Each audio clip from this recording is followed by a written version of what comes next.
So as you guys know, I've been teaching myself pretty much every step of the way in terms of finding the right idea, figuring out how to design it, figuring out how to build it. And so I wanted to share some of the resources that have helped me along the way. And I'll kind of break these into three different buckets. One, idea. Two, building it. And then three, the actual distribution. So number one, in terms of actually finding the idea, I would say three biggest resources that have helped me. Number one, Paul Graham's blog. For those of you who don't know, Paul Graham is the founder of Y Combinator, which is pretty much the greatest startup accelerator of all time. And he has this blog that has pretty much over 100 essays at this point, all of which are timeless nuggets of wisdom. And so anybody looking to start a startup, that's almost required material. Another one, as far as finding ideas, is, and I don't usually recommend business books. I don't like business books, but Peter Thiel's 0 to 1. It's not really a business book. It's more, I suppose, philosophical in nature. Doesn't give you, a lot of specific advice, because specific advice applies within a given case study, but you can't apply those concepts broadly. And so what he does is offer a framework for looking at startup ideas in the broad context of the landscape. So I would definitely recommend checking that out. One quick nugget from that is competition is for losers. Everybody thinks the way to win is to outcompete people. He argues that the way to win is to not compete at all, is to find a place where you can actually have a monopoly. Third resource for finding the idea or thinking through your startup is the How to Get Rich podcast by Naval. These are 2 to 3 minute little clips, all of which are packed with wisdom, talking about everything from not even necessarily just startup creation, but wealth creation, talking about how to bring value, how to prepare yourself to have the skills necessary to be able to bring value. So those are the tools I would recommend, or resources I would recommend for ideas. As far as design and engineering, building it, number one, I would say if you're looking to learn a particular programming language, best way is obviously to have somebody who knows it, one of your friends, teach you. If you don't have that, and I didn't, I would recommend Codecademy. Codecademy will at least give you a basis in whatever language you're looking to learn, and from there you can then go on, start looking at tutorials and start building things. Once you have that foundation, or once I had that foundation from Codecademy, I started learning with Design Code. Thank you to Meng for the videos that you put out. Those have been immensely helpful. Designcode.io for those of you who want to check it out. Both obviously in terms of design and obviously implementing that into code. Another one is Hacking with Swift. Paul Hudson runs that. Thank you to Paul for putting out great content on that. Obviously, me learning iOS development, Swift is the native language, and Paul's blog is pretty much the best resource for learning details about Swift. And then finally, in terms of distribution, how we actually get things out.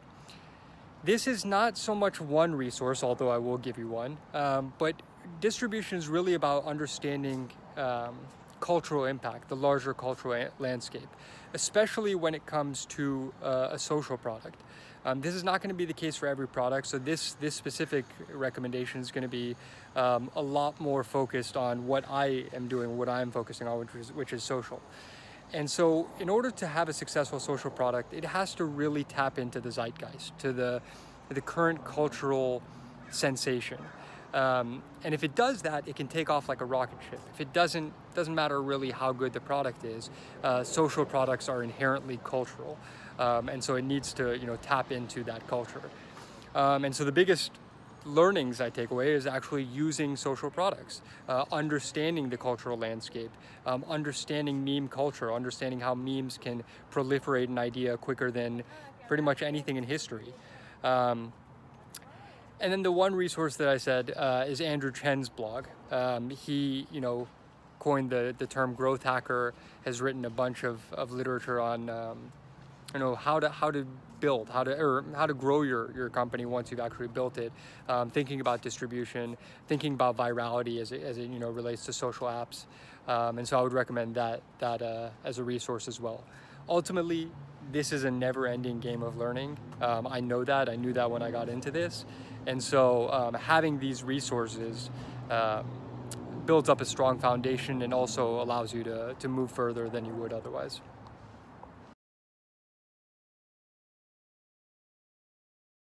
All right, so what did I finish this week? So the first thing I wanted to do was the sign up and login flow, and actually made a lot of progress there. So the intricacy with sign up and login is that the sign up is happening from the client side, from the iOS app that the user has on their phone, but it's sending a request to an API, and based on the credentials that the user sends from their side, the API, if it approves it, if it validates it, adds them as a user to the database. And then what it does is it returns a token to the client side. So the user on the front end, they won't see any of this, but they'll receive a token, and that will be saved for that user. And so every subsequent request, whether they're trying to view a list of topics or view a particular clip or even post a clip, pretty much any request that goes to the API, they'll use that token that they got to actually make that request. And that's a way that we have security and authentication, so that users are only able to access the information that they should, and nobody from the outside can get in. And so pretty much set up the basis of that this weekend, or this week, and also implemented that to the front end as well, because the front end is the one that's actually sending these requests. The API is the one that handles the requests. So finish that up. I also was able to finish up, or at least consider some of the animations that we're going to be implementing. A couple important ones are going to be on the completion of actually creating a clip. So once you actually submit your clip, some sort of celebration animation, some sort of recognition that you posted, as well as when you give another user rubies. So that action, kind of like how when you double tap on Instagram on a photo, you get that heart animation on the photo. On Twitter, when you tap the heart, you get kind of like an exploding heart, if you will, or a pop out of a heart, if you will. Those types of animations, they're small, they're subtle, they don't necessarily add functionality, but they're delightful for the user. And so I think a couple places, there are a lot of places that we can add them, but a couple places I think they make the most sense are when a user actually creates a clip and when they are giving rubies to another user. So those are things I finished this week. What was the wild card? The wild card was actually, I took a UI design course. Obviously, I'm familiar with UI design. I've taken courses before, but Meng from Design Code, I've taken his courses before. He's been super helpful. He came out with a new UI design course for developers. Figured I'd take it to brush up. Actually learned a few key things that helped me out, just making things a lot simpler. And so, that was the wild card for the week. Took that course, and we'll start to implement those design techniques that I learned this upcoming week.